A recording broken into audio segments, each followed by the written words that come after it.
I don't know why.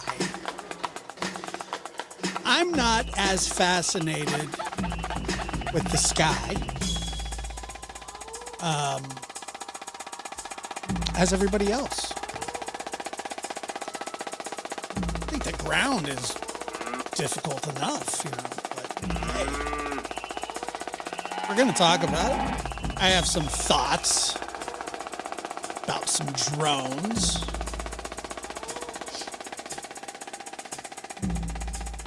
I will be honest, though.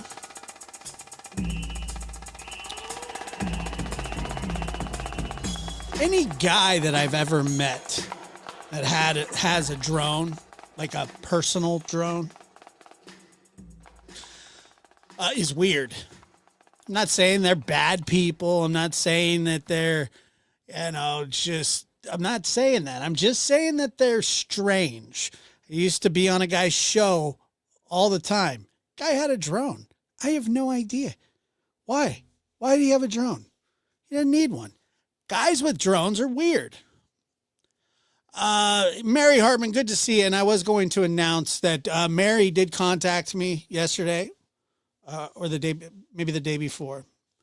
And their father has passed away. Mary's father, Don's father.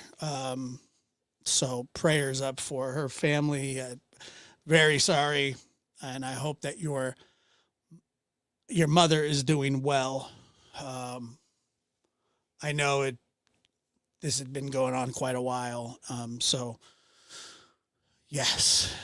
So yeah, very sorry to hear that. I don't know if anybody else has talked about it or not. And, I'm not going to talk about it much at all. I just wanted to, Mary asked me to pass that on. And so there it is. Terrible. That would be Summer Wells's grandfather. And so anyway, that is just a really sad thing. Losing a parent under any circumstances is never good. Josh, you started out rhyming. I don't know why. I'm not interested in this guy. It's not that I'm not interested or anything like that, but the North Star and the Big Dipper and all that stuff, like that stuff. I have trouble pouring a glass of water stuff, and so I try to keep that down, I try to worry about stuff that I can worry about, the things that, but I know that there are people just freaking out about this drone stuff. Let me get back to this really quick about guys that have drones. I don't want to be friends with anybody that has a drone. That's a guy that has nothing to do with drone working. Like if he worked at a drone factory or he sold drones or something like that, I might be inclined to talk to him a little bit. However, if you're just buying drones, like if you just have a drone to fly, like come on. This is not necessary. It's just not necessary to me.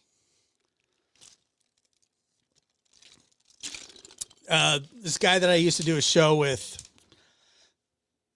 many, many, many moons ago, that he had a drone under the guise of, he would say that he used it to look for missing people. He didn't. Matter of fact, I don't even know if he ever turned the damn thing on, but he raised some money to fly or to get a drone. And I was like, so he called me on a Tuesday and wanted me. No, wait, it was a Wednesday, and he wanted me to fly down to Southern California. Yeah, but you're not like a weird guy. You know what I'm saying? And you have I'm just saying, if you have a drone to have a drone, that's different. It's over something. It's really, yeah, I don't know. But he asked me to fly down to Southern California to help him search for it was Maya Miliete, which, by the way, is a noble thing to do. And he was like, yeah, like he's all, what we'll do is we'll fundraise for a drone. And I was like, I don't, first of all, I don't want a drone, at all, ever. And I'm certainly not going to fundraise for a drone. He's like, well, that's what I did. I was like, cool. And then the whole drone thing started, like YouTubers, guys started getting drones and stuff. And you're just like, nobody has ever found anything with a drone, ever. I can't name one thing that's ever been found by a drone. Not by a civilian, not by a professional. I don't know. I have never once known anybody to find anything that they were looking for with a drone. Heat seeking, penetrating, all that. Never one time. Yeah, just, and if you could point me in the direction, fine. But I don't say, nobody finds anything with drones. What's the last important thing that they found with a drone?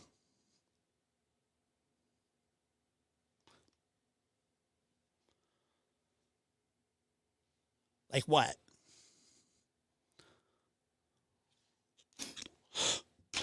I don't know. I'm just saying, I don't know. I live in North Georgia mountains. Anybody tries to fly around here, I promise. Yeah, people shoot them down. Don't do that, but, near the mountain. Look, like I said, if you have a reason to use drones, fine. I got no problem. I'm not disparaging that at all. I'm talking about like a numbnut like me. Hey, I got a drone. Let's go fly it this weekend. Oh, yeah. Why? I don't know.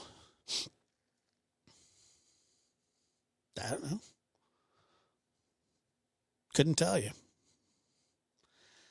Yeah. I mean, it's just like the guy that I'm talking about had no purpose. He couldn't even fly the damn thing. That's how stupid he was.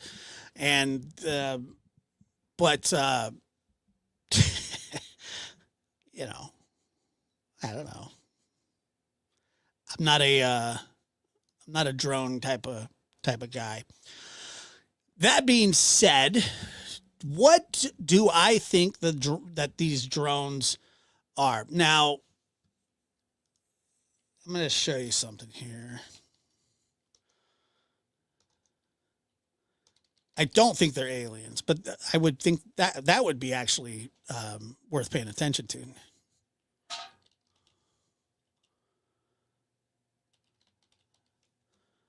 That would be pretty cool.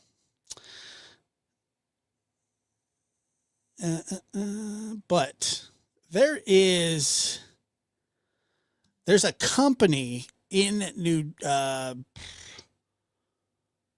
there's a company in New Jersey. It's a drone company that has authorization to kind of fly from the government to fly around mapping crap or whatever it is. Lewis and Clark did it on their own. And I think, well, look, you could get into the weeds on this. Could it be, who knows? If you think that the drones that you're seeing are all in the same, like that they're all doing the same thing. They're not. They're not all doing the same thing. Some of them are probably doing something that hasn't, they're just flying them around trying to freak people out. And then there's probably some that are on official capacity that the government knows about, that they're not going to tell you what they are. No matter how hard we bitch and cry about it, they're just not going to do it. There's a million things that the government does that they're not going to tell you that they're doing. And whether that's right or wrong, or, you know, if you believe it or not, it's just how it is. If you think that the government doesn't test stuff all the time, you'd be wrong. And, you know, there's been pilots, Lieutenant Favor, guys like that who have been around for years and years and years and years. They spot these tic-tac crafts in the sky. You know, they're grainy, but nothing ever really comes of it. But they do see them. They're not making them up. Probably most of the time, it's some high-level government test, you know, from Area 51, where they test these kinds of things. And, you know, then there's then there was a whole thing about, yeah, well, look, I've heard that too. I've heard that they were a nuclear warhead. I don't believe that. I mean, so this was from, I believe, Ukraine or something a long time ago. Why they're just starting to look for it, I don't know. But here's the thing. You got to understand, when somebody sees something and they report it, and then drones have always been up there. They've always been up there since quite some time. I don't know. I mean, they're using FAA lights. You know, that Reagan lost it. Good job, Reagan. So they just start looking for it just now. I don't know. But you can be assured, as the day is long, that there are a bunch of assholes out there with drones stoking the fire. And, yes, there are some really big drones, and there are some really big losers in the world that would do that. Well, exactly. I mean, there were two of those, two weather balloons. But like I said, what happens now, everybody's reporting on it because, you know, the fear draws in attention and views and the news cycle and all that stuff. From what I've heard, but I don't believe anything that anybody says about this stuff. I hear about the nuclear warhead that Reagan lost. Good job on that, Mr. Governor, President. And then you know, you hear about dirty bombs, the border. Has Biden? I'm not sure if he's. I don't know if he's he's busy. All right. He's busy. I'm now assured Josh does not want a drone for Christmas. I'd throw it away, or I'd probably just crash it into like the side of something. I'd fly it for a minute, but I don't like doing that. I don't like flying stuff. I don't like any of that kind of stuff. No, they're not. Nobody's talking about it. Nobody's going to talk about it. You know, they come out and they say, well, there's no this, no that, no. I don't know. I think I would suspect that most of them have nothing to do with each other.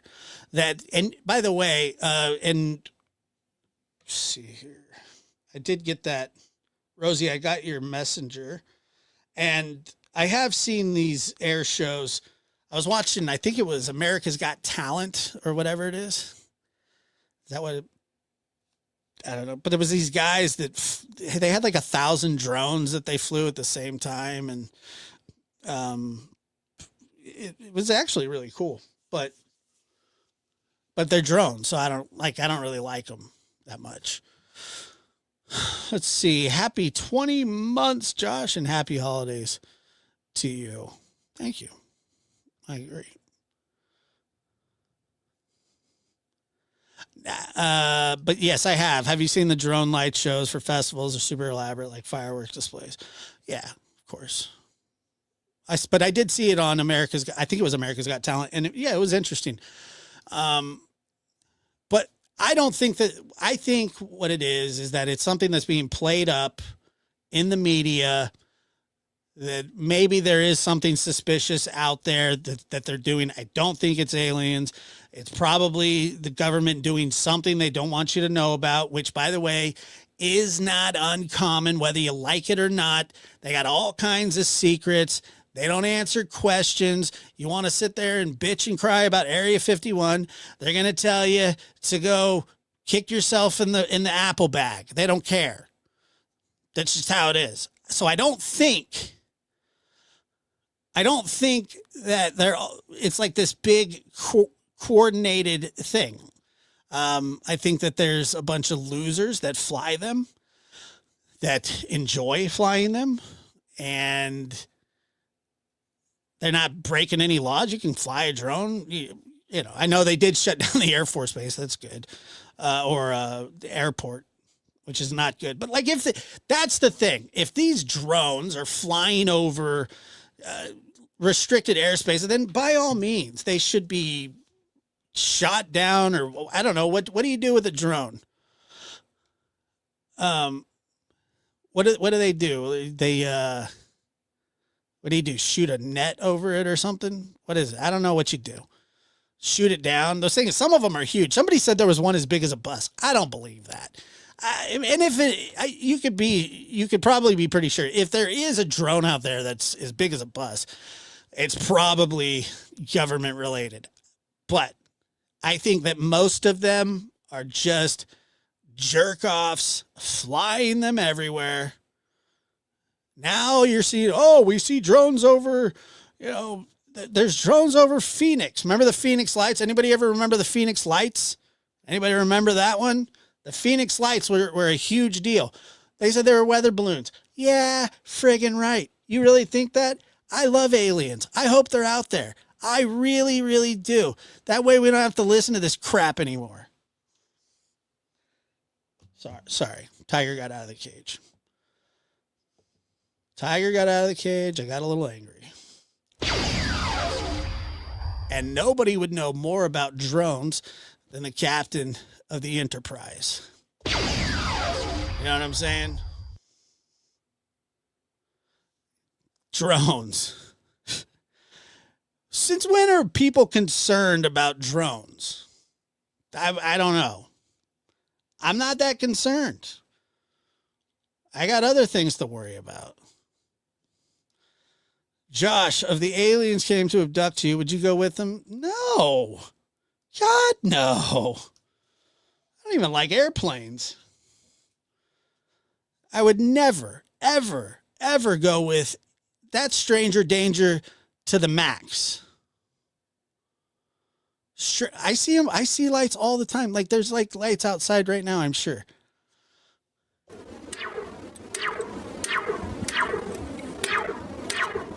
Stranger danger. No. Never in my life would I step foot by choice on an alien spacecraft. Now I'd probably hang out with them. They want to stay down here. We can hang out. I don't mind. I've hung out with all kinds of stuff. Hanging out with an alien wouldn't be that big of a deal to me.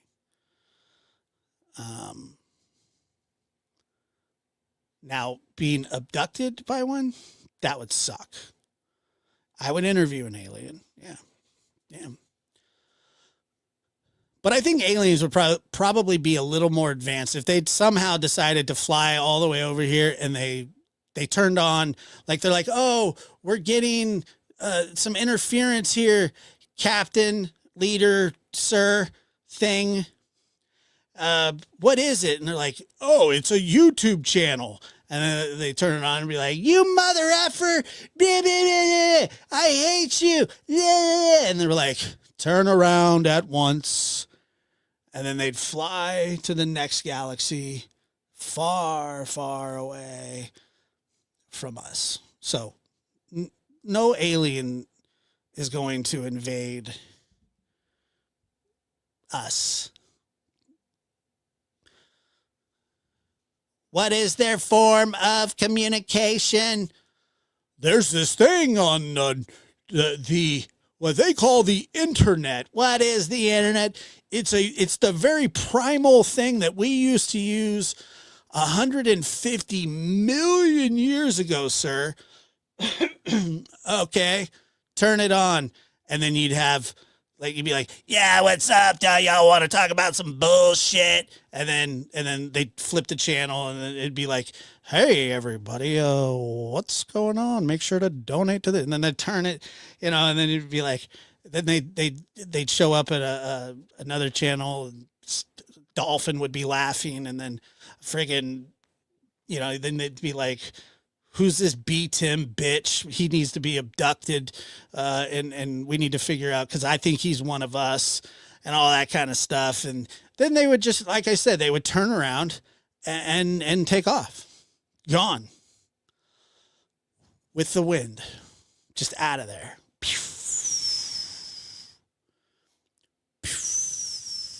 Take me to your leader.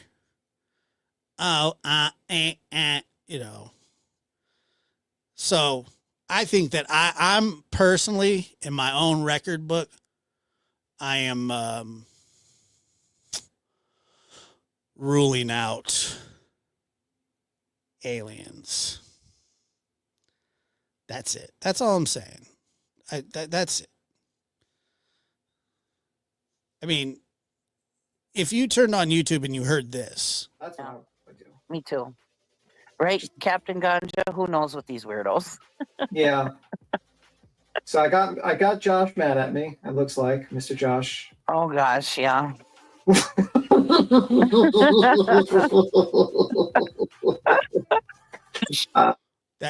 Any alien would be scared of that. Yeah, I don't know. I don't know if that's true or not, Joe. I don't know if that's. No, I don't think so. I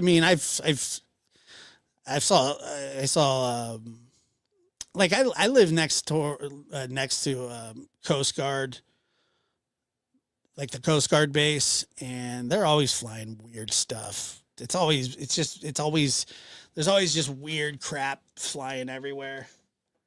And, yeah. Just make sure my flight lands safely. Yeah, exactly right. It's one of those things where you become a Christian right before you take off. You're like, yeah. And then on the other side, you're like, that wasn't so bad. You're like, did God help? No. If it's aliens, they've been here and we are a science experiment. God, I hope not.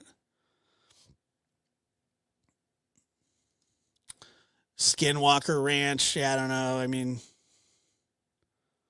I do. I need the broad shoulders clip. I will get that. Yeah, baby. There goes another drone. So, I don't know. What do you guys think? I'm curious. What do you think these drones are, honestly? I know that I've heard the dirty bomb. I've heard that Reagan's nuclear warhead that he somehow dropped out of his pocket, or I don't know what the frig he did. But people have been seeing stuff in the sky forever. It's nothing new. It's just now it's this drone thing. Some of them probably are. And then some of them are just losers flying drones. Just loving. They can't investigate every single drone that's flying out there. They don't want to. They have no need to. Now, the ones that are the bus size, you might want to keep an eye on those. I'm just saying, if it's the size of a bus, you're gonna want to keep it. But you know, there's little drones out there, and you know, what does that matter? What are they gonna do? Follow some loser all the way to the basement with it? I don't think so. I hope not. Oh, who's drone what? Oh, hold on. Let me bring this up here. We got to see this guy right here. I don't even know who he is. Like, there's all these people doing drone watches now. But let's explore a little deeper. Distraction from what? What do we need to be distracted from? We're already distracted. I think we have enough distractions. I don't think that they need to. Oh, wait. Do we have a police chase? Oh, my God. Oh, my God. Oh, my God. Oh, my God. We have a live police chase. Oh, my God. Haven't had. This is special, folks. They're just tracking this, and I'm looking at these speeds. DUI. Oh, no. Speedometer is sort of. I'd be more worried about this than some drone. It's Hey. driving fast. It is driving very fast, Pat, and Desmond's going to reestablish the signal that happens when we go across the Verdugos there. So that's what he's working on. We'll show you those live pictures here again in just a second once he reestablishes that. But you're very right, Pat. Because this is a DUI suspect, because this is not necessarily a person wanted for a particularly violent crime, LAPD put it into tracking mode. They backed out a little bit. They were still there. We saw some lights and sirens. We're back now with Desmond's live pictures here. But we are going right back to where we started. He had already come all the way down the 5 freeway, got off in the Los Feliz area, and turned back around and came back north. So going back to kind of where he started, and CHP has been requested. So we'll see if CHP gets involved. And as we know, Pat, they don't generally love a tracking mode situation. So we'll see what they're inclined to do once and if they can get into place. Okay, and as you mentioned that he turned around and now he's going back in the opposite direction. So really, I mean, not necessarily a rhyme and reason in what this person is doing. Right. You said they're not wanted for a see, now you can use a drone for something like this. Violent crime at all. Right. So they just seem to be what? Where's all the drones at right now? We got a helicopter. And maybe they'll just look at it, shot right anyway. there. Yeah, or got nervous in that neighborhood that they weren't familiar with and wanted to come back to somewhere where they knew. The LAPD's Foothill Division is encompassed of the Silmar area, the Pacoima area, so that's likely where they are headed back, especially northbound on the 5. We first picked this up coming southbound on the 5. That's where we heard it and sent Desmond to. So maybe they just want to get back to a neighborhood that they're comfortable with, familiar with, looking to bail. I hope they bail. I love when they bail. It's one of my favorites. DUI, if someone's running like this for a DUI, there's probably something else going on. And they do have the plates. Yep, and we've not heard anything about it being stolen. Okay, so that's another. Oh my God! Law enforcement's right in their factor. They know who the registered owner is. In case they think this is merely a DUI and they happen to just back off altogether, they can always show up, can't they? Right, at the home, It's not what anybody wants. And I think, I don't know, and Des, oh, there he is. Oh no, he's in residential. On Hollywood Way, which is just going to be right near Burbank Airport is the area that we're in right now. Oh, he's turned on a very dark street. He said near the airport, industrial, obviously. This is getting weird. Well, this may be familiar. This may be the familiar place that you're talking about, Mike. Right. The possibility that this person has actually come back to where they came from and is familiar with this area. We're in the red light district now, folks. It is really dark.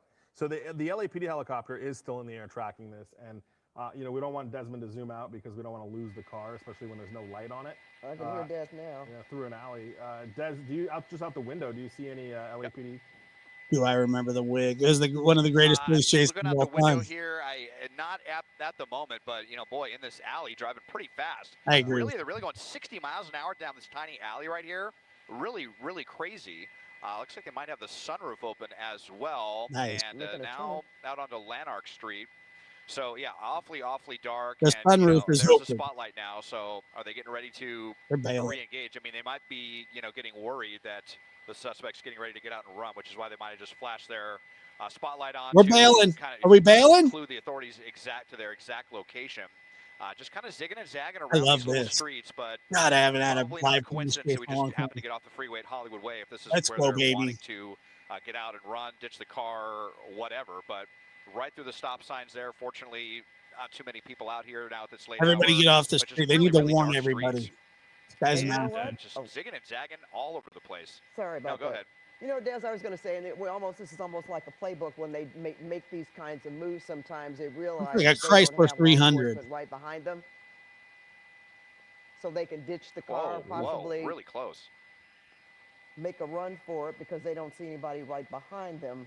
But with that, They do call these off a makes lot. sense when you said that they shone the light on them. That could be telling law enforcement where this driver is, unless they're not listening to you, Des. You know. Well, no, I think they were probably trying to clue them in because now that we're off the freeway too, CHP is probably not going to be interested in this. A lot of times, whenever they get asked to pick up a pursuit for something that's not like a violent crime, like a stolen vehicle or reckless driving or something, especially if it's off the freeway, CHP is just going to say we're not interested. And I don't know that for sure, but now that's just what I suspect is going to happen here. But still going really fast on these little streets here. This guy's got to be really, really careful with this big, heavy vehicle. It's definitely got some straight line speed, fairly luxurious car, but nothing crazy in the way of handling or anything. So you got to slam on the brakes or make a turn there going that fast. You could lose control of this car pretty quickly. But just circling around the same area, though, Arcola Avenue, San Fernando Road, right on the edge here of Sun Valley. The suspect gets ready to go right underneath us here. But so we'll see if LAPD is going to be the ones to re-engage if they're still interested in this. I'm still hearing the helicopter talk about it. Sounds like they want to get some units engaged in this, but there's nobody behind the suspect at the moment. And, you know, they don't have the spotlight on either. They don't want to kind of agitate the suspect anymore. So, you know, it could be very easy for them to lose this vehicle if they don't move in either with the spotlight from the air or move in from the ground. And you haven't seen anything, obviously, recently with them, no one behind this vehicle. So that would be the only way they could keep track of them is with the helicopter overhead and, of course, your helicopter. Okay. Oh. Are they putting on those brake lights? There they go. Out and running. All right, so that's the playbook. Okay, out, and that's it. So off of, so now they got the light on because now they definitely want to move the authorities in. And there we do see, it looks like LAPD out there he on the goes. street. A lot of trees out here. There's Get another him. unit, though. You see how the air unit was coordinating officers there on multiple streets very well. Now running into the yard here, it's going to be really difficult to see this as they get ready to surround this home off of DeGarmo Avenue and Lawrence Street in Sun Valley. And boy, this is some homeowners probably going to get a rude awakening here by a sudden commotion at this late hour. Big spotlight and LAPD sirens and cops yelling for somebody to come out, and we'll see if they're able to. I don't know. I think I just heard him say he's complying, so we'll see if we can come around to the other side. They might have him on the ground. Oh, that's good. And I was hoping that whoever they are, the homeowner has their doors and windows locked. It's cold outside tonight, though, so they probably wouldn't have a window open. But we see a number of officers moving in, Des. Okay. Yeah, I think they're going to have control of this situation right here. Just, of course, ended up going to the side of the house that takes us the longest to get around here. So bear with us, but we should see. Imagine living in one of those homes. In handcuffs here shortly. Lots of inconveniently placed trees in Los Angeles. Yep.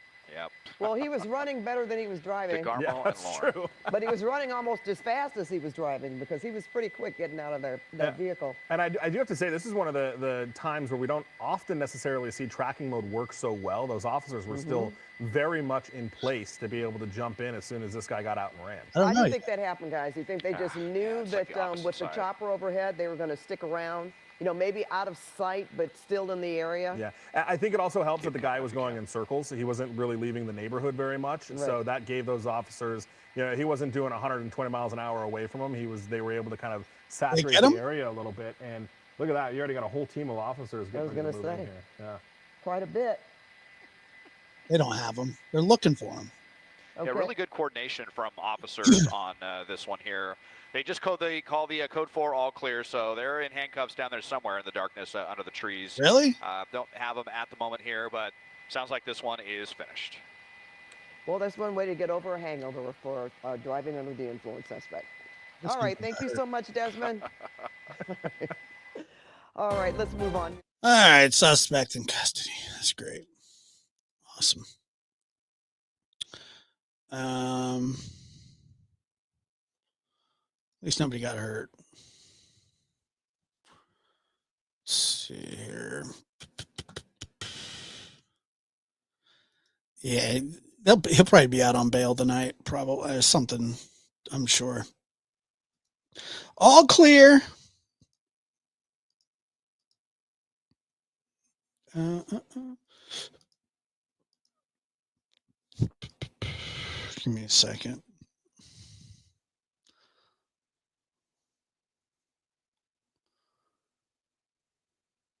There was a drone channel that I was going to bring up.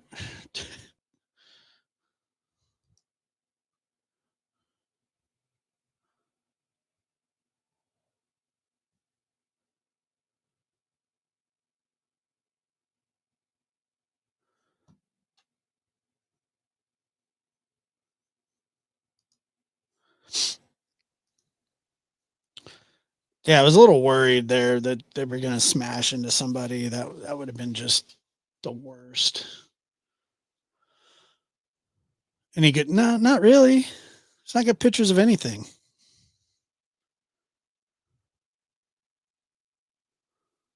I wish there were.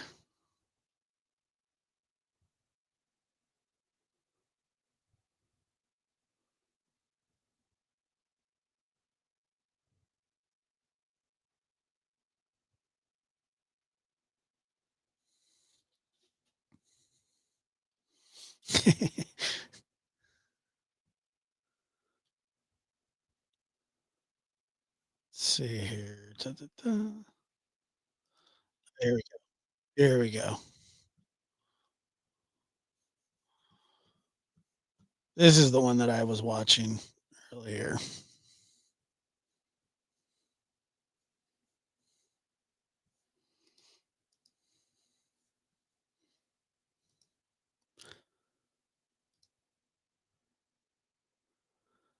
Like that did what that like if you saw that in the sky and there wasn't like pandemonium. Mary, thank you so much for gifting Lab After Dark membership. That's very kind of you. I really do appreciate it. And then we have Eric, 50 degrees in LA. Yeah, it's cozy.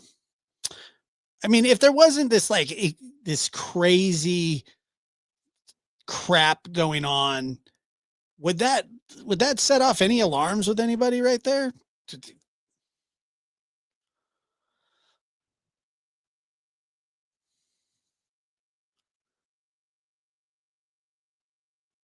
I mean, it wouldn't to me.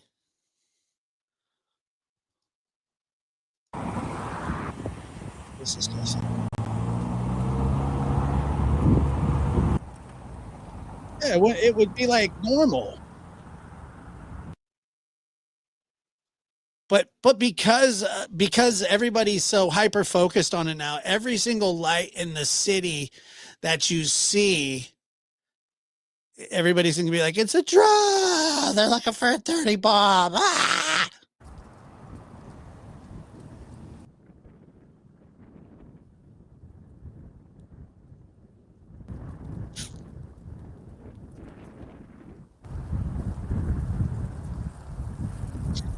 Now that's a plane up there. Right? You see that? That's an airline. Commercial airline. There you go, another one there. Now, that is not a commercial airliner. It's hovering, it's sitting right there. All right? And then you got more, a lot more. You got another one over here. Just hovering around, just hanging out. Airlines don't just hang out, and those aren't helicopters. You got several over here now that are flying around. Two there are flying, one's hovering.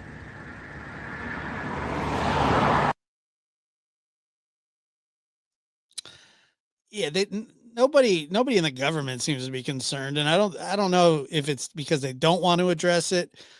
They think it's ridiculous, but then you have like Then you have politicians.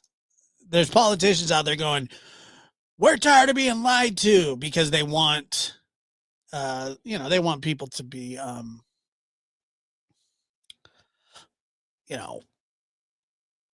outraged, probably. Don't mention the cloud seeding they're up to. At least now people might look up. I don't think cloud seeding is a secret.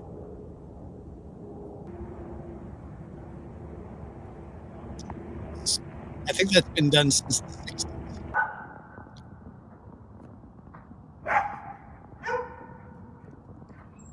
I had a barber who, he was like into Alex Jones, and he'd always talk to me about that stuff, which I'm not into anything at all, ever. But he would always talk about chemtrails and stuff. I don't know. There's so many things in the sky right now. And they're all kind of doing different things. Look at all these up here. Yeah, like I see jets like that all the time. Those have like a trail on them. Yeah, chemtrail. These two. And then there's one over here in the distance. Look how close they are to each other. Yeah, commercial flights wouldn't be that close. No way. Not three all in the same spot. Look, there's another one coming down. So it's like three Look, dudes. To the left, coming to the right, just out of frame. Playing with. Yep. They're just. Not to mention. They're just drones. All the ones over here. There's two behind here. There's two over there. Yeah, look.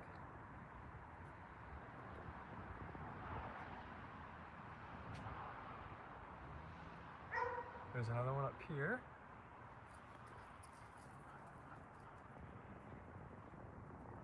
I don't know. Is that two more coming out in this direction? There are. That would be to the east. That's what I'm saying. That I don't think necessarily. I don't think that it's necessarily like all these things are connected to one thing. There's just no way. I think there's a bunch of weirdos that are flying drones to creep people out. I think that there's probably some weird experiments or military exercises or military whatever that they're not going to tell you about. And they don't really care about these drones because they're nothing.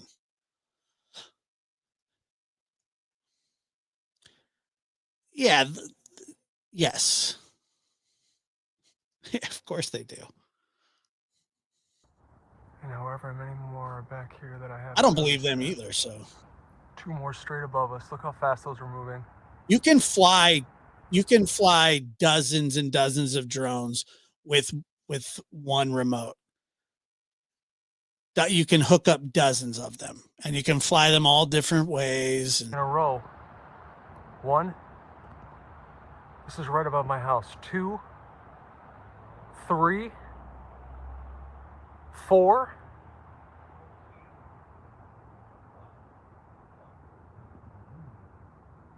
Yeah, sort of like a fleet. Exactly. Like look, there's a whole row of them. Laser gun. Part of the Enterprise. Oh my God, what is that?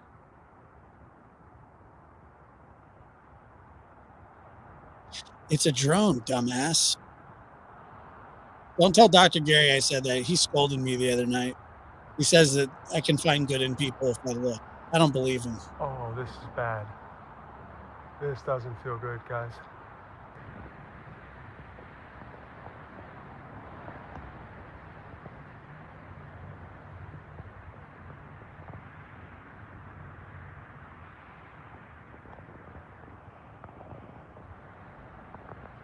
I mean, I don't get it. It's just a drone.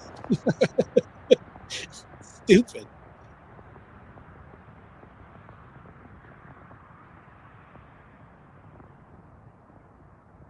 It's right above us. The fluoride thing. Yeah, I got friends that are into that. I don't know why. No, you don't. Thing's right above our house. So what? Literally right on top of it. What the f is that? It's a drone. He's a great. It has to be a drone. There's so many of them out here. I've seen like 4. What the f?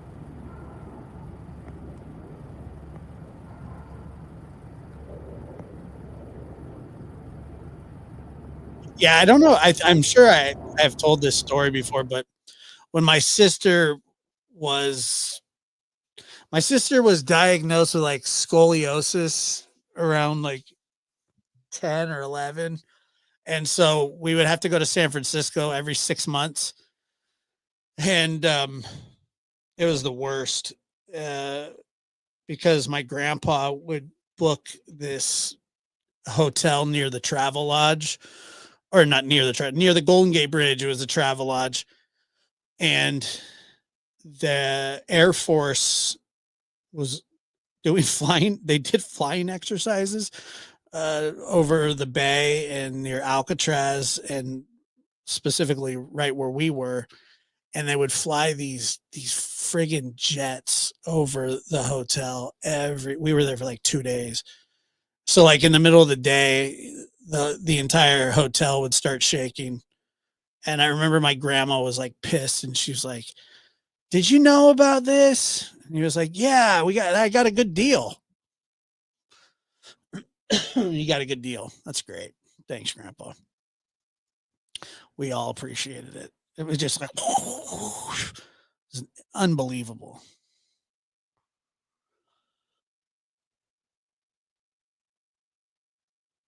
Oh,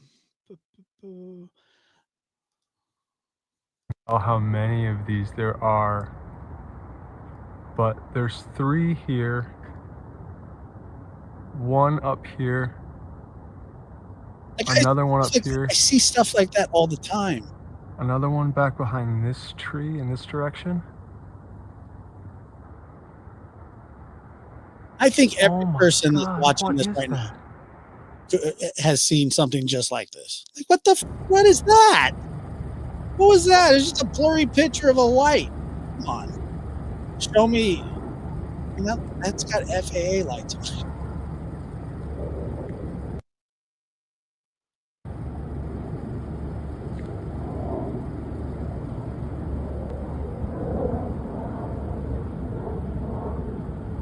If there's anything to this, I think the government has to see the public's reaction, whether they're ready, willing. I don't know. I don't think most people are panicking.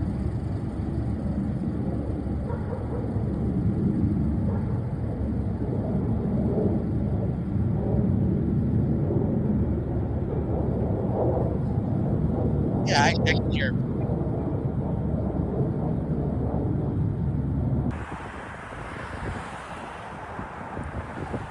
Like that, whoever that guy is. What Joe says, what's odd is these are appearing worldwide over military bases. Yes, I guess so. But if they're flying in restricted airspaces, then they should absolutely be shot down. No question about it. But I think that, like I said, I think that it's not particularly connected.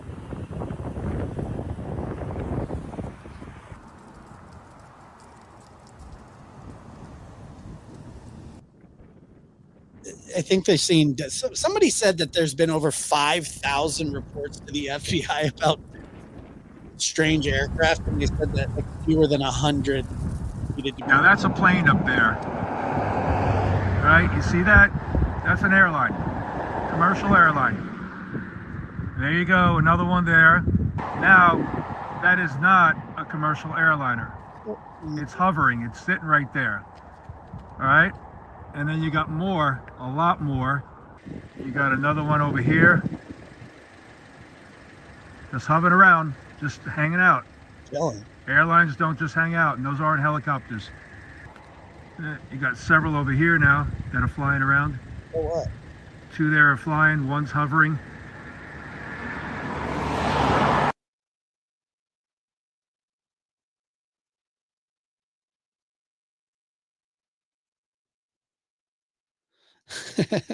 What's scary is this guy out there taking pictures and videos night and day.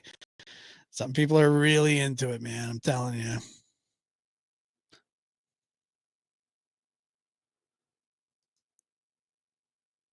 Nah, they said 5,000, but they only followed up with. That's true.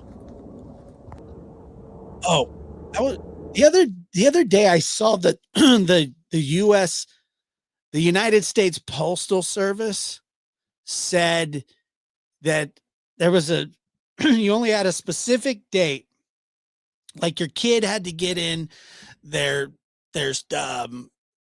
letter to Santa by a certain date, and that date's passed, obviously. But I was just thinking about this. So they said, okay, you only have a certain amount of time, until we take this to Santa. And then, so I don't know, what do they do with all those letters? They just throw them in the trash. You better get these in here, because if you don't get them, they're not going in the trash with everybody else. Where do they send these? Where do they send these things? Does anybody know? Where could the United States Postal Service possibly be sending millions of letters to Santa Claus? Where do they go? I'm dead serious. USPS Santa letters.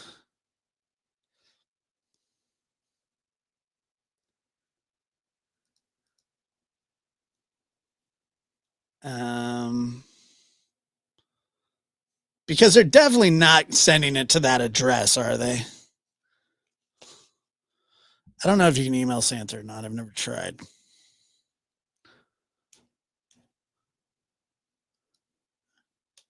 I don't think so. Really? You really think so?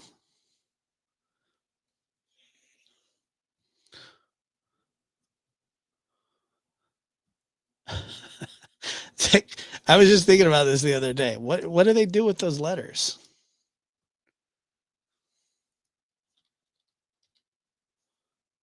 They absolutely give a deadline. The deadline for sending letters to Santa through USPS Operation Santa program in 2024 is December 9th. The deadline for adopting the deadline for adopting a letter and shipping a gift is December 16th. Okay, so all right. So they just send them to people. Got it. That makes sense.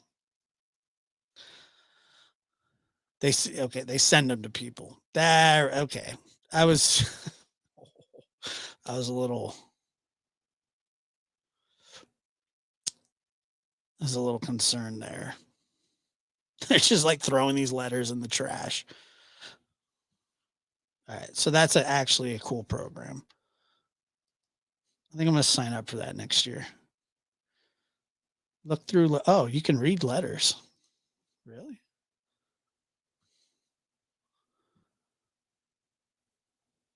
All right, so I got to remember this because I want to do this next year. Check this out.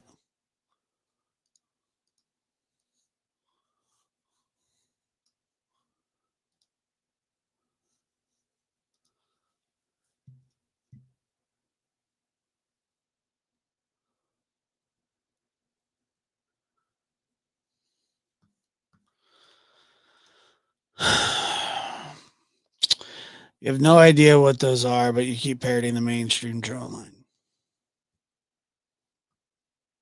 line. Whatever, dude. Chill out. It's all right. Don't get so upset about stuff. How dare you call them drones? They look like drones to me. I've seen a drone. Have you ever seen one? Oh, but I guess they're sniffing drones now, so that makes total sense. Ha ha ha ha ha. Frig off. No one cares. Smart ass. If you're so concerned about it, then go get on top of your roof and wait for one to fly by, and then jump and try and catch it, and then report back to us. Okay, that would be awesome. Just bombs away. Give it a go, buddy.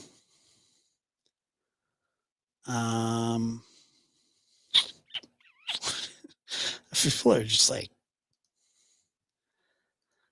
the amount of pool water and chlorine I ingested as a kid should have killed me by now. Yeah, I think they're probably going to just pass over you. Like you remember when I think it was like the Holy Spirit was going from house to house in Egypt and like claiming everybody's firstborn child. Like, I think that the Holy Ghost would probably government skip over you. They'd be like, yeah, I don't think Stratos Zero is on the list this year. You're on the naughty list, Stratos. I don't know what to tell you. I wish I could. I wish I could help you, but it seems like you've already made up your mind that there's something else. What is it that you think that they are? I'm curious. You obviously have an idea, a better idea than I and Daddy Government, whoever that is.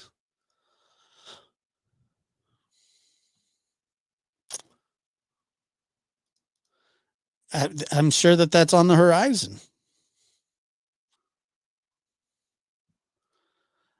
Yeah, but Joe, I don't think that they really know. Like, we're talking probably about 150,000 different things that are going on here.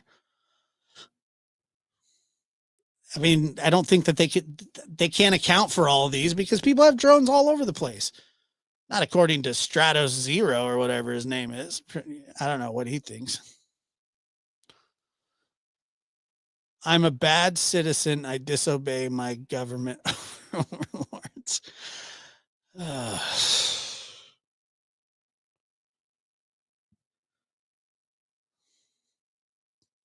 don't know. It's like, thanks for watching. It's just a.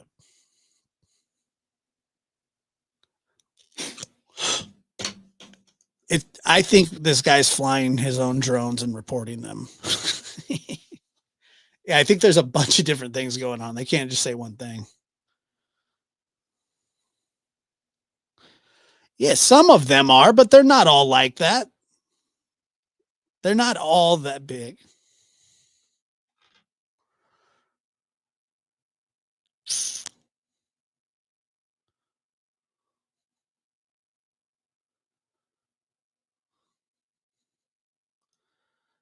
I don't know what you mean. I don't live there, but I don't know, man. I don't think there's much to it. If I'm wrong, I'm wrong. What was the name of the Santa? It was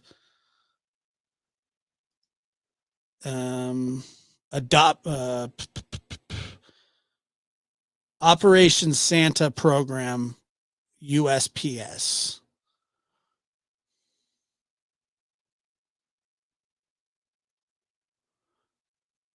There's this guy. Okay, I can't see that. I don't want to watch this guy anymore. He sucks.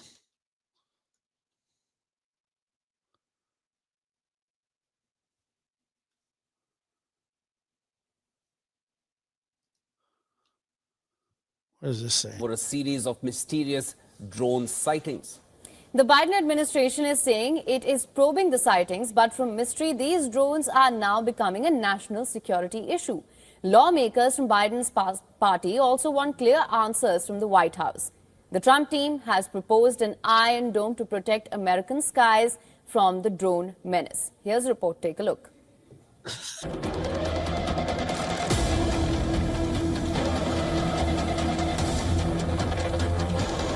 This is good.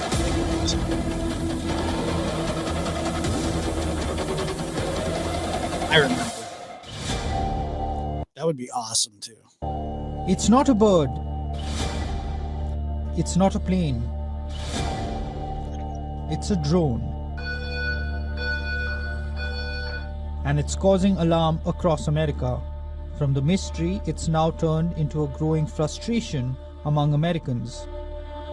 It's hard to really describe it. I see the lights, the writing. Let me see. What is it? Boston what? Boston area drone arrest.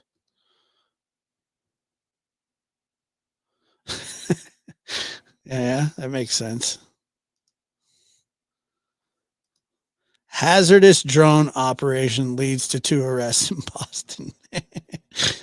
Boston, 2 people were arrested Saturday night in Boston, what police described as a hazardous drone operation. Robert Duffy of Charleston and 32-year-old Jeremy Falklick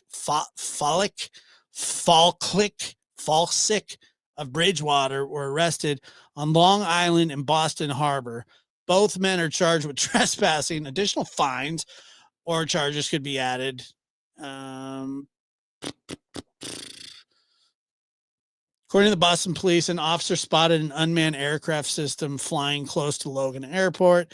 The officer was able to find the drone's location, altitude, flight history, and track the operator to Long Island. Because the drones were so close to Logan airspace, Boston police worked with Homeland Security. All right, so there you go. Probably a lot more of that out there, to be honest with you. I don't know. I don't know. I don't know. Please hit that like button. Well, yeah, they did. They said that they're too close to the airport, and they found the 2 probably drunk bastards doing it, and they arrested them. I agree, Callie Dime. I mean, yeah, well, look, I'm not saying that there aren't some funky ones out there, but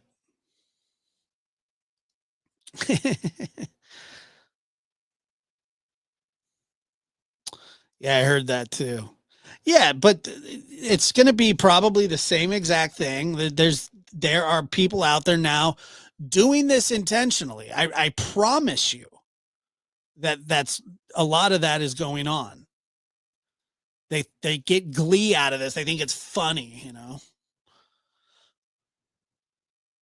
But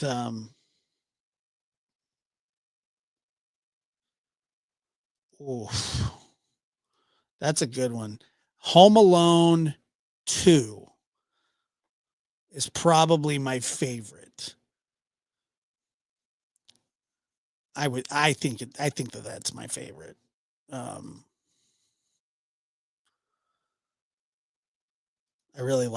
like Lost in New York. I mean, I like the original one too, but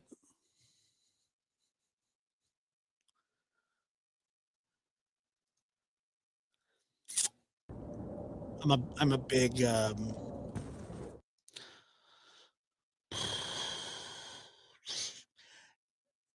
you know, Home Alone, they're fantastic movies, but I truly have always thought deep down in my heart that one of 2 things about that movie don't make sense. Now I get it, it's a movie. I think that Kevin grew up to be a serial killer. And that's why they had other people in Home Alone 3 and 4, because Kevin could have just called the cops and answered the door and looked out the window. He obviously wasn't that scared.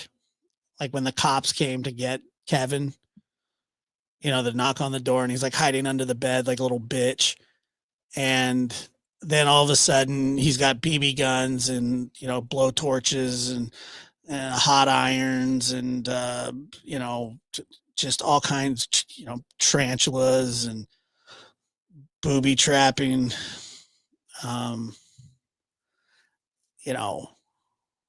So I think that Kevin did kind of grow up to be, oh, that's a fan. By the way, the fact that you reminded me of that is probably my favorite actual. It's a great. Jeez, why is this guy everywhere? Family Man is such a good movie. Yeah,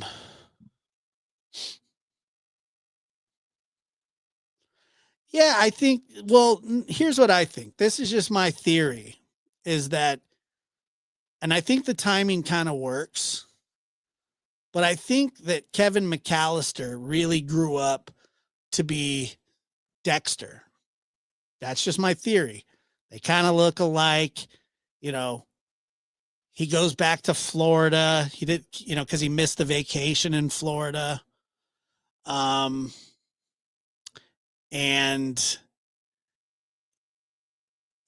got into like blood splatter because he's a psychopath too. And, that's just what I mean, that's what I think. I think that he's Dexter, and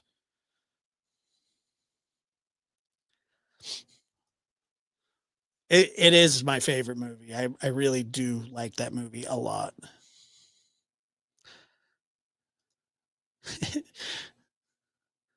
You know what, Cakespoo? I know it's daytime where you're at, but that's okay. That's just my theory, and there's also that theory that Mr. McAllister, who is Mr. McAllister, was like worked for the mafia. Blood. Yeah, I said splatter. Sorry, blood spatter. Blood splatter. Kevin is Dexter. I agree. Yeah, I don't think, it's hard to chase drones, I guess.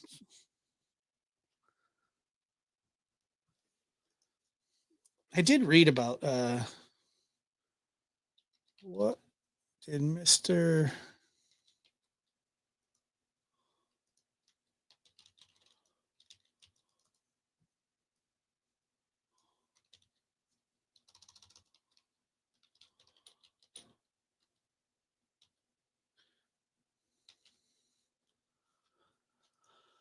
All right.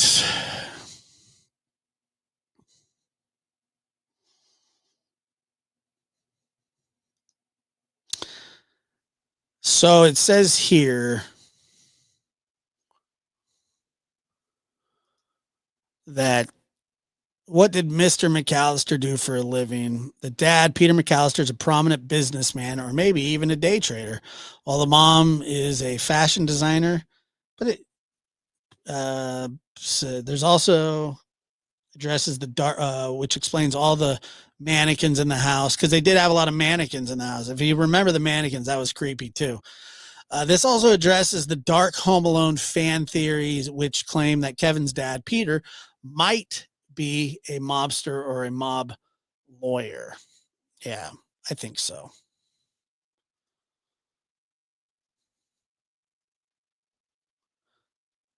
There's definitely something sinister about. That's why I'm telling you that I don't think that Kevin was just this like little little innocent kid. I think he wanted to avoid the cops, and I think he wanted the smoke with the wet bandits, also known as the sticky bandits in season 2. Remember when Marv taped his hand up and then he walked by the little coin thing for the Santa and stuck his hand in it and got like 14 pennies?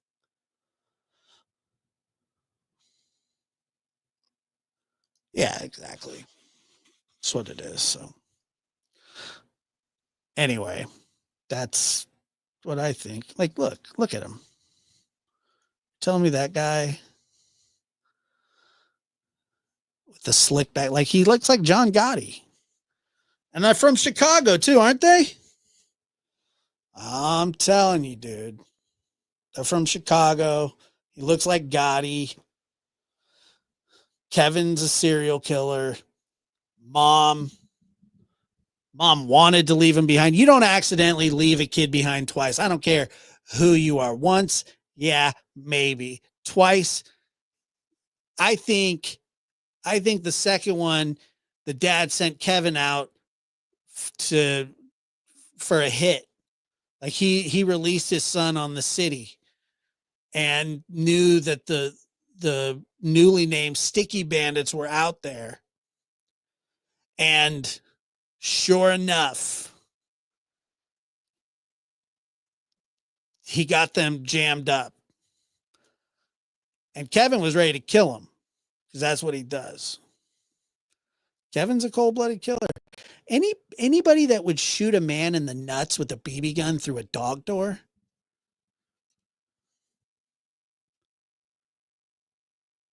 That ain't right. I can't co-sign. You guys have a good night. Thank you so much for listening to Lab After Dark. I had a lot of fun. You guys, take it easy. Eric, thank you for the super chats. Mary, thank you for the gifted membership. Appreciate it, guys. Thank you for being here. Please hit that like button on the way out.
That music was nice.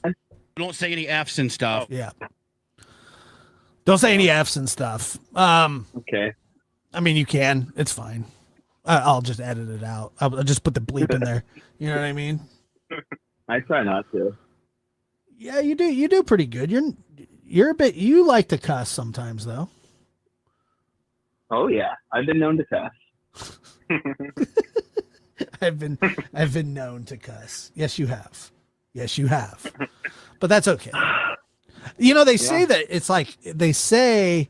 And this is why I believe. Like people tell me that I'm smart, but I truly don't believe that. But oh yeah, okay, sure. Okay, well, somebody tell me I'm smart. Yeah. But they say that the most intelligent people don't have to cuss. Yeah, they have like better words. Like the and. No, better than that. Like philanthropist. Cussing's just like saying like too much, you know. I remember when you did that, and we hit a bell every time you did. Yeah, I wasn't a fan of that. Maybe we should bring that back, actually. Every Well, time now I'm gonna be like, oh, shit. And you cussed. You're off to bell.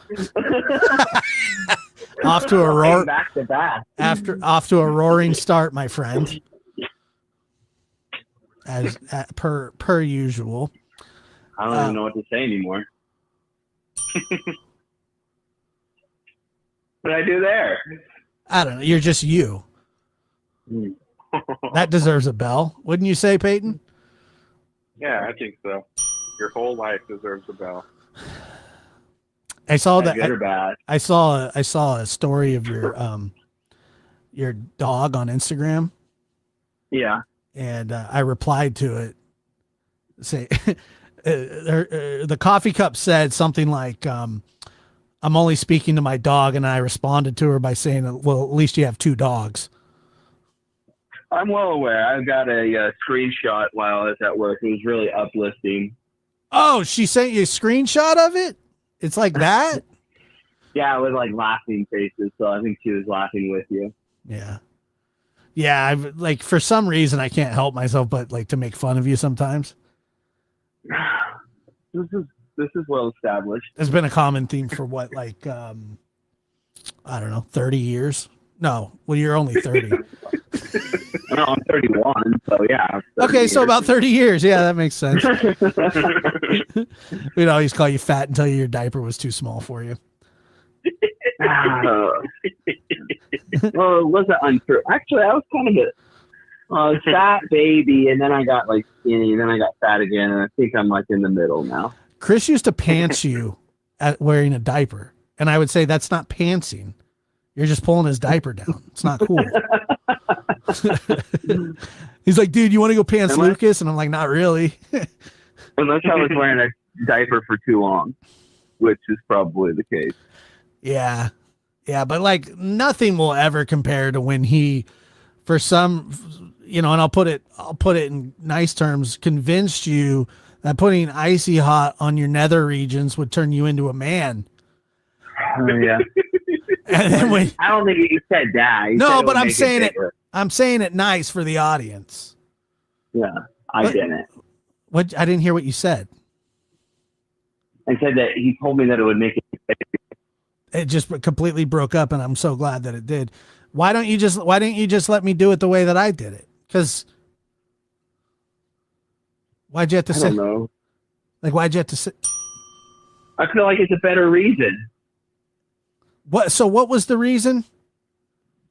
That it would make it bigger. But that was inferred, Lucas. That was inferred through what I said. Am I wrong on that, Peyton? No, just because you have a no, you could be a man with a little wiener.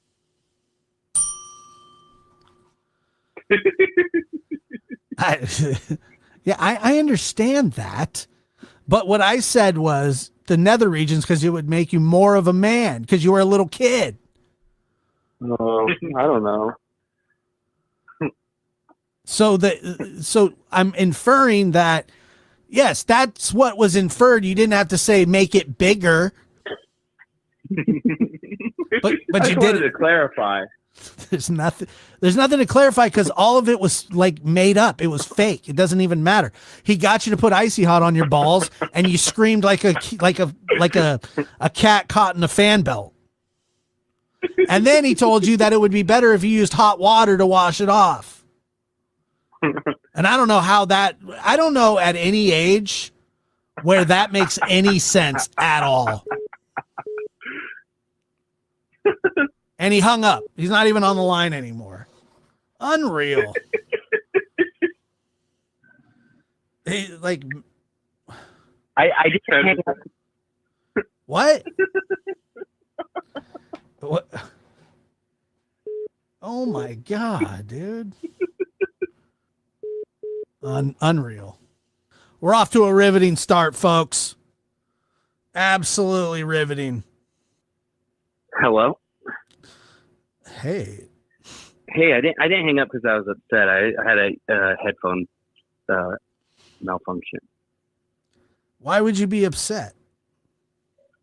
Lucas literally threw the whole show. Like he brought it to a complete standstill. Not only did I lose Lucas, and I was having fun making fun of you for thinking that using hot water on Icy Hot was going to make it feel better. Yeah. But I lost you, and then trying to get you back, I lost Peyton. Oh, what a mess. And then the first thing he says to me, Peyton, when he picks up, he goes, I didn't hang up because I was upset. I just wanted and to I don't make believe that clear. for a second. Headphone fell out of my ear, and I caught it, and then it disconnected the call. I have a tea in front of me, like an iced tea from Starbucks.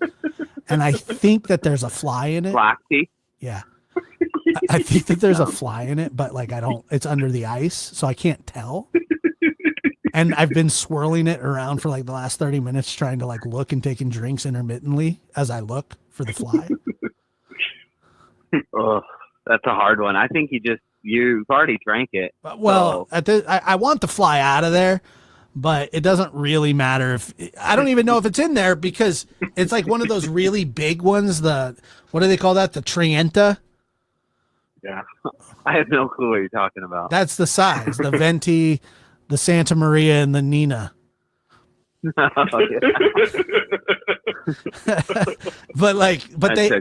So for like hot drinks, they only have, it only goes up to like Venti. And on cold drinks, they have it's called like a Trienta or Trenta. Is this real or are you joking? Why would I make this up? There's a hidden size. I don't think it's hidden. They told me what it was. I asked them, I said, what's the biggest size you have? And then she told me. That's not hidden, is it? I don't know. How many ounces would it be? 30? It's like 32, I think. Enough to hide a fly, I know that. Well, and you've already drank from it, so you might as well just, work at it and get that fly out. I honestly, like I have what kind of fly? It's a horse fly. Oh, that's sad. It's a big one. But I don't know if it's in there or not. But I saw something and I don't know what it was. And then when I tried to swirl it to find it, because of the sheer size of the drink has really hindered me finding this thing. And so my own gluttony is backfired in a major way. And I'm drinking I'm drinking fly juice probably. Yeah, that's not good. And I could understand if it was like one of those little like fruit flies. Or yeah, something. it ain't a fruit. It ain't a fruit fly. But like a house fly, like one of those things. That's gross. Like a June bug. Yeah, because they're like chilling on duty probably before they got in there. I'm scared that I'm going to take a drink and it's going to clog the hole. Oh, it's a big fly. I don't know if it's in there. I don't. A raisin. How could you? and so here's another thing. I'm scared that it may have disintegrated. Just one with the tea. Yeah. I don't think they can do that. You a fly expert in tea? No, I just think I'm just like a normal person who. Peyton, can I get a ruling on what he just said, Peyton? That he's a normal person. Is that a yes or a no? I'm a little in the middle, but I have to say no. What makes me abnormal? I don't know. Everything. Okay. You're okay. Well, let's start with this. You have a lisp. Kind of. Sometimes it comes and goes. It does come and go. It's just really weird because it was really prevalent when you were a kid. And then your teenage years, you just like it kind of faded out. But then when you hit like 16, you got really lazy when you grew your hair out. And you sounded like a stroke victim. Yeah, maybe. I don't remember. It's just, so that's not the reason that you're not normal. But like the fact you eat spaghetti sandwiches in your underwear. I don't do that all the time. That's not like every day. I've done it. That's your downfall, bro. With company around. I did that in front of you? Yes. And it honestly, it made me nauseous. Yeah. I can see that. Because when you ate it like you were a duck, like with your head straight up and like a little. Dude, I eat really fast. That's I know. That is abnormal. I know. I just pound food. I know. It's that makes you weird, bro. It doesn't quite. No, I just like sit down and I get to it. Like if we're eating, we're eating. I get to it. You got other things to do, like watch UFC? No, I have stuff. I do both. Right. So why do you have to eat so fast? Because if I'm eating, I'm hungry, and I need it or want it. Yeah. Well, what am I waiting for? What are we taking our time for? I never understood that. You don't savor Slam your it down food? and savor it. I'm gonna eat again at some point. Yeah, dude. Anyway, I have a fly in my tea.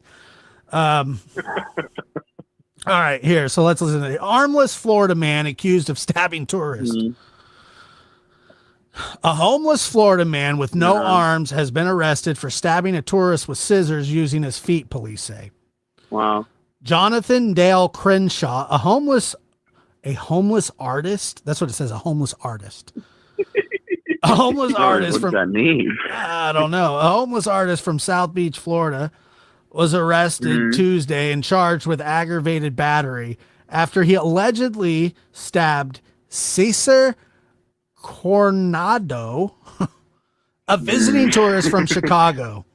And according to the witness, Coronado was asking Crenshaw for directions when the man suddenly attacked him, stabbing him in the arm before fleeing on foot. Oh yeah. Well, how else was he going to run? Well, I mean, you can get in a car. He doesn't have a car. The homeless guy gonna get in the car? No, I think the guy that got stabbed took off on foot. The other guy only has feet, and he was holding scissors. Yeah. I don't want to be a victim blamer here, but I don't think I would get stabbed by a guy with no arms. Well, okay, so here's this. Listen, it's funny you say that. Crenshaw said he pulled the pair of scissors from his suitcase with his feet and stabbed the man twice to defend himself. Defend himself? Yeah, dude. You can't just be walking up to a homeless. That's like watch a man pull something out of his bag with his feet, and then to be close enough to get stabbed. I don't know. There's something else going on. I think I'm that with wasn't the homeless guy. Are you telling? No, I think it was. Are you telling me though, like the last person you expect to get stabbed by is a guy with no arms? Yeah, but if he's doing something funny with his feet, I'm taking a step back. He could have been quick. You never know. He could have been doing this for years. I don't think so. He's unzipping a suitcase and pulling out scissors with his feet quickly. Why does a man that has no arms have scissors? Well, apparently he knows how to use them. Wouldn't that do the same? You could do the same thing with a knife. He could have pulled a knife out with his feet. Yeah. Although what he probably does? He probably hooks his big toes around like the little loops in the scissors. He might cut things with them. He might actually cut things and not just stab. It says he's an artist. and he's being held on $7,500 bond. So he doesn't. I'd like to see this guy. Can you forward me that article when you get a chance? I can. I feel like I've seen him. Oh, you know what? Is he the guy from the pizza review? Yes, he is. I knew it. You know when you said a guy with no arms in Florida? I knew I recognized him. He was like pulling something with his no arms, and yes. Dave Portnoy's like, how was he pulling that? Because he's like pulling a wagon with no arms. Yes, wasn't he pulling it with his mouth? No, because he was yelling something at Dave. Hold on, is that him? I knew it. It is him. It absolutely. Who else would it be? Well, there's not a lot of homeless, no-armed guys that stab people with scissors and pull carts. When you know what, I almost asked you before you like started, and then you said you feel like you've seen him before, and I'm like, there's only one person like that in this world. Who could pull a stabbing off, and that was him, because he was pulling a wagon with no arms. Forget to give it to a crack addict. There he is, right there. Don't forget to give it to a crack addict. So what I'm looking at here for the folks at home that can't see, so the way that he is pulling his suitcases, he has a leash tied to his stump, and the leash is tied to the suitcase, and he's pulling it that way, like he's using the leash as an extension of his arm. Guy's resourceful. He's like RoboCop. Yeah. That's funny. He's really famous. Not famous enough to get bailed out. How's he pulling that? How's he pulling that? Is it hooked? Listen, I rarely get left speechless. I was left speechless by that guy. Dude, that's what I'm saying. So yeah, this just happened yesterday. That guy stabbed somebody with scissors with his article feet. from yesterday? Tuesday, August 16th, 2022. Wow. Scissors. What a beast. Yeah. Congratulations to him. But yeah, I knew I recognized him somewhere. I think maybe he was being attacked and he defended himself. So you're on his side. I'm on his side. Yeah. All right. Well. I know that's probably you can do whatever you wrong, want. but something doesn't add up. You know, I'm just looking at it like there's no way, not even me. I'm not getting stabbed by a guy with no arms. It's not happening. I never thought that I would get hit by a metal Sharpie in the head by you, but that happened. Well, you attacked me. I don't know if that's the thing. I don't know if I attacked you, and I don't know if getting hit above the eyebrow with one of those big fat markers was an appropriate response. It was just like it was a build up. You know, when we hang out a lot, push me to the edge every day, and it builds up and it builds up, and then I blow up like once a month. Yeah, that's true. And but you made me bleed. Yeah, but I deal with a lot. You deal with a lot? I mean, I guess. You deal with a lot. Well, when we spent a lot of time together. When you were working for me, you dealt with almost nothing except me messing with you. That was your job. A bad attitude, though. Yeah, it was. Your job was to keep me from entertained. Yeah, from like going crazy on other people. Yeah, that's true. You were my guy, but every now and then your tiger got out of the cage. Yeah. And then you'd whack me with something. Yeah. See, Peyton does You're that too. right. Like if I just even pretend to like give Peyton a little pat on the arm, he hauls back, dude, and he just throws all 250 into it. It goes too hard. He goes, wait, and I have to go, dude, stop. Like that's too much. That's too much. But you know, it's smart because now you question kind of doing it, right? Like you're like, should I do this? I question it. Yeah. Because then he goes like, he just keeps going. Yeah. That, well, you know me, I get a little crazy. Like when there's confrontation, not even confrontation, but when, it's like when dogs are playing and they start getting riled up. Like I get riled up with the dogs. At first I'm like, you match energy and then you kind of, I go over. Then you go over. I match energy and then I just go poof. And then it's all gone. It's all bad. And you're gone. Yeah. It's all bad. And then I end up getting hit in the head with a metal marker. Yeah, I got it. And that snaps me back. I lost it there. Yeah. I think we all snapped back. I realized what I did after I saw blood. you also one time, I remember this, and I think you thought that I was gonna I kick the hell out of you after this happened.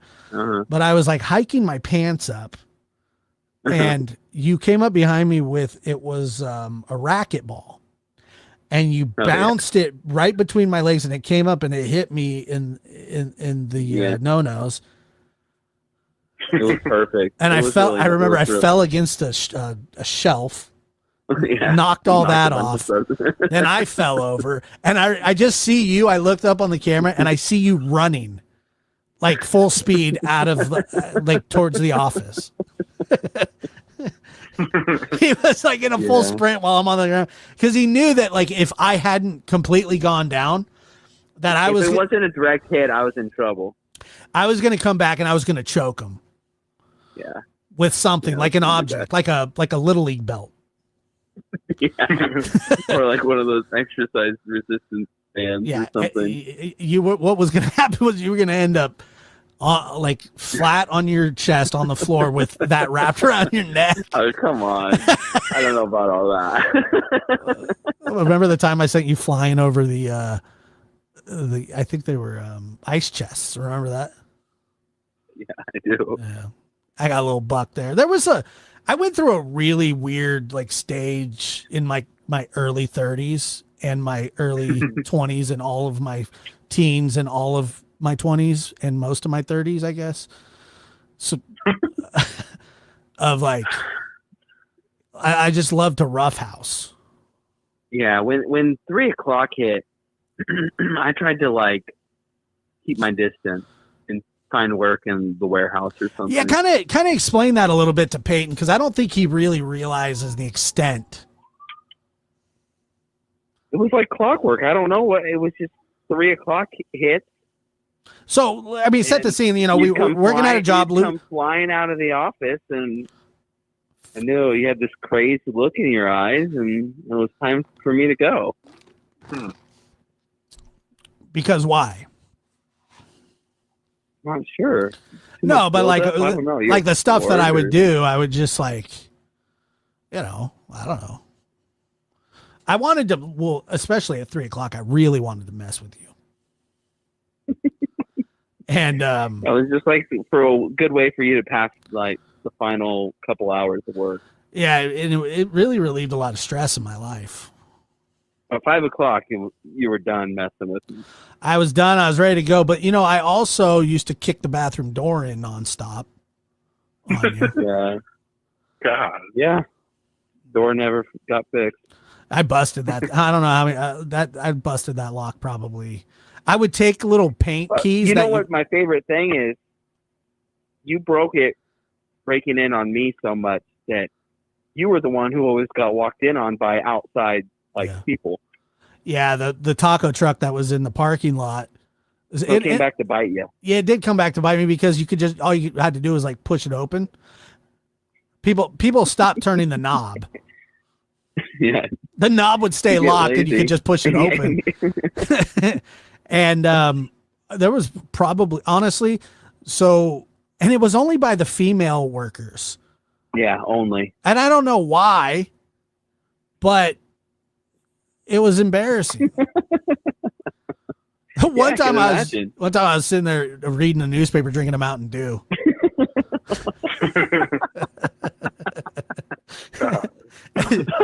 She's like, "Oh, adios míos," and she ran. Just come back. They would come back laughing and say they're going to go to the gas station, which that means it was bad. It must have been bad in there if they were willing to try the gas.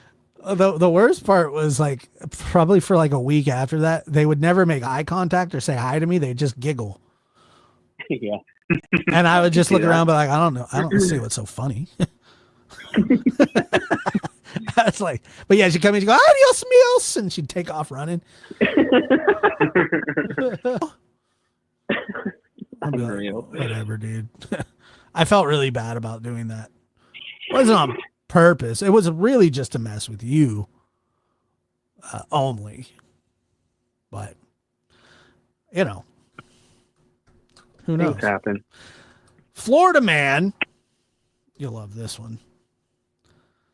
Florida man dies after eating 1 in a billion bad oyster at Florida restaurant. And now, if this isn't the most anti-seafood endorsement you've ever heard of, a Florida man died after he caught a bacterial infection from a, quote, 1 in a billion bad oyster, according to a report. The death was traced back to the Rustic Inn Crab House in Fort Lauderdale. I'm sure they love that. I'm sure that they can you I mean, wow.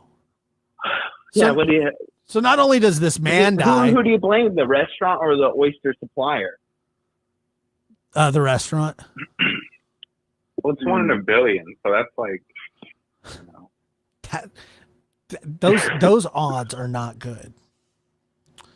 I mean, they are good. They're great, but not for him. What do you mean? If you eat a bad oyster, you're taking those odds. Well, I think now that the restaurant should be fine because he took that one out of rotation. It's like somebody hit the jackpot in the lottery, and now everybody's buying tickets again. Moving on. Stupid. You're so stupid, Lucas. I don't know why you'd say that. I don't even know what I said. Why did you say that about the lottery? That was you. A lottery joke was just a bit too much. The death was traced back to the Rustic Inn Crab House in Fort Lauderdale, where the man ate before he got sick with Vibrio. Vibrio. Oh yeah, I've had that. You've had Vibrio? The Southern Florida Sun Sentinel reported. That's actually extremely sad. But oysters, like, you just look at them. Do you like oysters, Lucas? Oh yeah. You're sick, dude. That's the other thing. You love that nasty stuff. I'll eat liver's anything. worse. Yeah. Sick. Sure. Peyton, do you like oysters? I hate oysters. Have you ever ate But one? Peyton, that's not really fair because he strikes me as a guy who only likes like chicken nuggets. So do you. Well, yeah, but I also like oysters. But I'm saying, like. You don't go anywhere and eat and like order them though. Oh yeah, No. I'm pretty sure. I was just in Florida, and I'm pretty sure I ate oysters there. Too bad you didn't eat at the Red Roof Inn or whatever it's called. Oh my god! The manager of the restaurant. The manager of the restaurant told the outlet as many as 100 dozen oysters were served that day. I mean, this is kind of sad. Oysters are the top of the mountain for dangerous foods to eat. I have eaten them my entire life and continue, but you're putting yourself at risk when you do it. Well, I'm glad I don't like them. Over the course of 60 years, we have served a couple billion oysters, and we've never had anyone get sick like this guy did. They say like this guy They had did. people get For so- sure. Yeah. Well, it's we've true, had though. People get really sick, but never die. Well, didn't Tony Soprano get sick from oysters from Artie Bucco's restaurant? Yeah, that's true. I mean, it is I think it is a common thing to get food poisoning from oysters. Maybe I didn't know that, but I don't know. I do all right with them. I do all right with them. Most people do all right with them. Are you not listening to the story? Well, it said it was at the top of the food chain for dangerous foods, right? Yeah, but so are hot dogs, and you eat those by the dozen. Oh, dude, you get sick from a hot dog? Come on. I know. I don't. But listen to this. Both cases involved. So there was another one where a guy got The unidentified man who reportedly worked at the restaurant decades ago was the second person in the state to die from raw oysters this month. Oh, great. The Pensacola News Journal reported a community leader died. He was a community leader. He was a pillar in the community, and they served him a bad oyster. And he died on August 9th from Vibrio. Lucas has had that. Yeah, this is why I think like Florida needs to be another country. The Centers for Control Disease and Prevention. That sounds, the way that they wrote that sounds backwards to me. The Centers for Control Disease and Prevention, isn't it? Disease Control and Prevention. No, that's the CDP, not the CDC. I don't know. Prevention warns its website, while most fibrosis cases occur in hotter weather, cases have been reported throughout the year. So it's a summertime oyster sickness. Folks, stay away from the oysters in the summertime. That seems like the best time to eat an oyster, though. I don't think that there's a good time to ever eat an oyster. I think they're disgusting. Like, they live in the bottom of the ocean. They taste like the ocean. It's like calamari. You probably like calamari too. Oh, I just had calamari last night. Sick. So gross. You're sick, dude. Seriously. Dude, calamari's good. And you made that lottery joke? Yeah, and you made the lottery joke. I didn't do that. Yes, you did. There's two people here that say you did. I don't think I said anything. Even if those two people are lying. I really don't even remember. Well, in a courtroom, you'd be found guilty. In trouble. From testimony. Fair. All right, I said it. I feel bad. That's just another reason not to eat oysters, man. That's just really weird. A Greenland shark, one of the longest living animals on Earth, was caught near Belize. Great. Why would you? God, here we go. And here's another example of scientists being scientists and just like just disturbing old stuff. Research for no reason. Yeah. Too. Like I think scientists are they get this like they're smart or something. I think they're mostly dumb. See, I don't think that's true. But I think it's true. See, I don't think that's true. Are you eating? Yeah, I'm eating some pulled pork sandwiches right now. Like little sliders. I just got back from a run. I was hungry. Come on. You knew that we were recording the podcast today, right? I know, but I couldn't stop myself. I got hungry. He's having now. He's having a pulled oyster calamari sandwich. No, pulled pork. I think pork is dangerous enough. It's not as dangerous as oysters. Yeah, that's fair. Researchers tagging tiger sharks off and that sounds real important, by the way. Yeah. Ooh. Like we don't know enough about sharks. They go to the government. They go, we need $3 billion to tag these sharks. Why do you need to tag it? We want to know. We want to know where they migrate to and why they do see it. Where they swim. How about they swim in the ocean and you leave them alone? I know. They're tagging sharks. Just leave them alone, guys. Stupid. Go find something else to do. So researchers tagging tiger sharks. Dumb. Why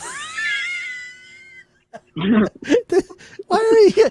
Another hot take from Lucas. Yeah. One was that scientists are stupid. Yeah, I think so. No, they're not stupid. Like they don't have. That is a stupid thing to do. They sat in a room and they're like, what should we do? Why don't we ask the government if we could go tag sharks and see where they swim? That is dumb. That's actually a dumb thing to say. It might be a dumb thing to do, but they're not actually dumb people. Yeah, they're dumb. Okay. So researchers tagging tiger sharks off the southern coast of Belize couldn't believe their eyes when they recently reeled in a different kind of fish. It turned out to be a Greenland shark, which is typically found in the Arctic and can live to be over 500 years old. And once again, there's no way to know that. None. Because nobody's hanging around long enough to make sure that one of these things is living 500 years. And you can't carbon date them, can you? And I don't believe in carbon dating if they either. had bones. If you had their bones. I don't. That's what I'm saying. I think science is mostly like people like making stuff up. I really think do. they can like blow smoke, but I feel like I think it's just like it's some person who claims to be smart making a guess. I mean, sometimes. And we're supposed to be like, "Oh, okay." That's not necessarily what it is, but This shark could be 500 years old. Oh, great! or else it could be 4. Right. I mean, I agree with that, but I don't think that scientists are stupid. There's a million different kinds of scientists. No, most of them. Okay, so is a nuclear scientist stupid? Okay, you got me there. Maybe they are now. How? What do you need them for? I don't know. Okay, maybe you got me there. That was the very first one I picked. There was a few different ones that I could have gone for. Like maybe I'm wrong. Oh no, you're definitely wrong. But like there's just a million different kind of scientists. So what they do with this old shark? Well, if you would stop science shaming, I'll get there. Yeah. Okay. Researchers tagging tiger sharks off the. Do you want to say something about this tagging of the tiger shark? Oh, you already did. Southern coast of Belize couldn't believe their eyes when they recently reeled in a different kind of fish. It turned out to be a Greenland shark, which is typically. I already read this. The team of scientists threw the shark. Check this out. The team of scientists thought the shark was dead when they finally hauled it in. Well, yeah, it's 500 years old. They thought it was doing to it anyway. It's a different kind of shark. Like, leave it alone. It's not the kind that you're researching. Well, here we go again. Unlike the tiger sharks they were after, this particular shark had black, worn-looking skin and pale blue eyes. Devanshi Kasanya, a PhD candidate, you say a candidate, not even, just a PhD candidate, at Florida International University, Predator Ecology and Conservation Lab. Listen to this. Killing shark. A candidate at the Florida International University Predator Ecology and Conservation Lab said the shark. Yeah. Wait. I got to read this all at one time. Just let me get to the very end, because this is what you're talking about. High level scientist stuff. Okay. Mm-hmm.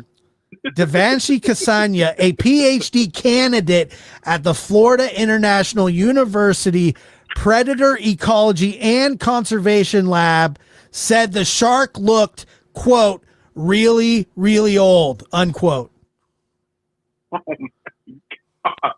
my God. Yeah. Looks really, really old. I think that attests to Lucas saying they're dumb, kind of.